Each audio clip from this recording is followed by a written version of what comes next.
الحمد لله وكفى والصلاة والسلام على عباده الذين اصطفى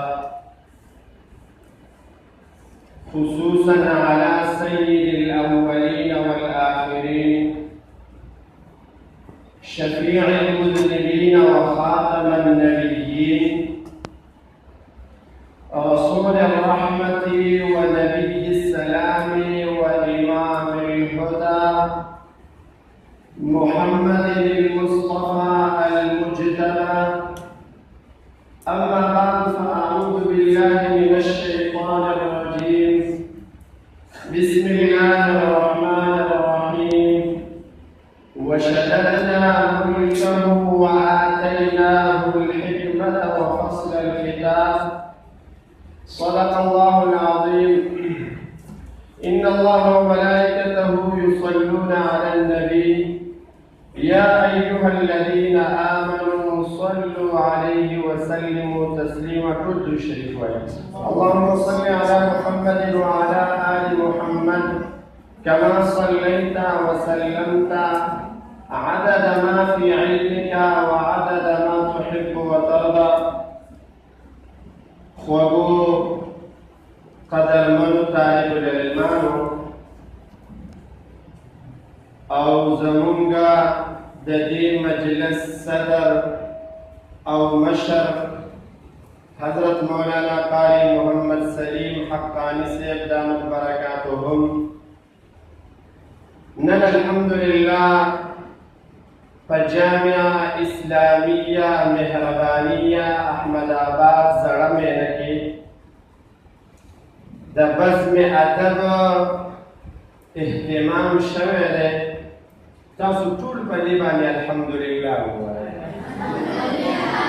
دا یو لوی نعمت عظما چې الله پاک په موږ او تاسو باندې وکړو چې دومره یو بهترین او د مشرانو یو نقش قدم الله قرآن کې ما تاسو ته آیات مبارکه ولوستو.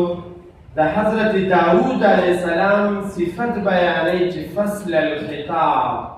داود علیه السلام بهترین خطیب و بهترین، نو الله یې په قرآن کې صفت بیانوي په فصل الخطاب سره چې د هغې خطاب هغه نمایه و چې الله قرآن کې نو خطابت په دې نیت باندې چې په دې سره خلکو ته فایده ورسي، نفع ورسي، نو دا ډېر بهترین شی دی. خو تاسو ته یو خبره دوه ځل ټیم ډېر نه اخلم ځکه ستاسو موقع ستاسو ده، خو زه یو څو خبرې کوم.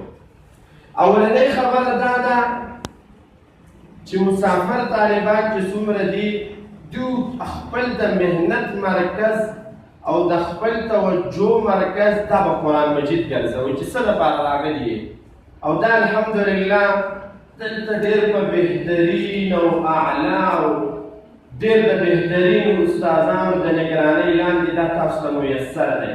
نو هسې نه چې تاسو د دې د وجې نه خپل سبق باندې اثر پرېوځي، په سبق به بالکل اثر نه پرېوځي.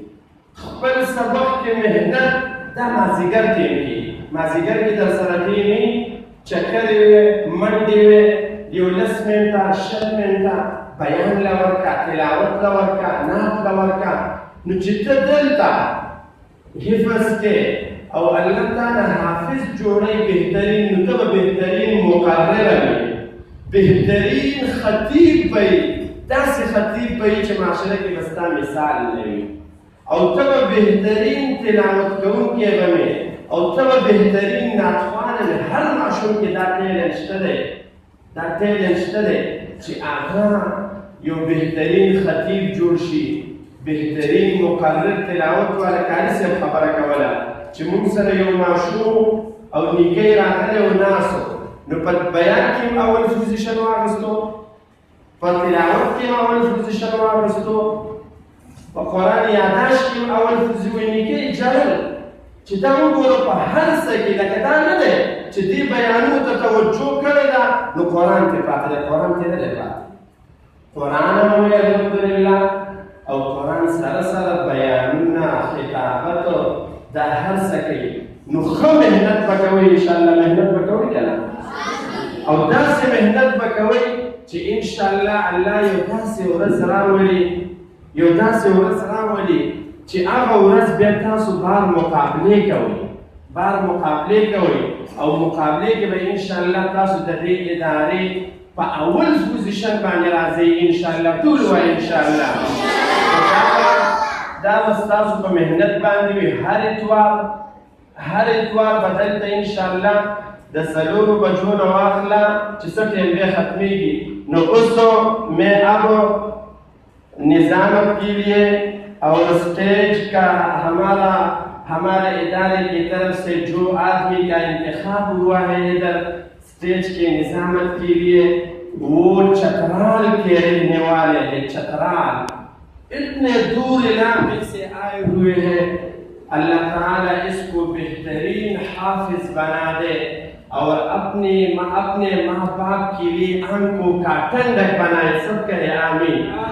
ابھی میں اسٹیج سیکرٹری سید جعفر کو دعوت دیتا ہوں کہ وہ آئے اور مائک کو سنبھال لیں. سید جعفر.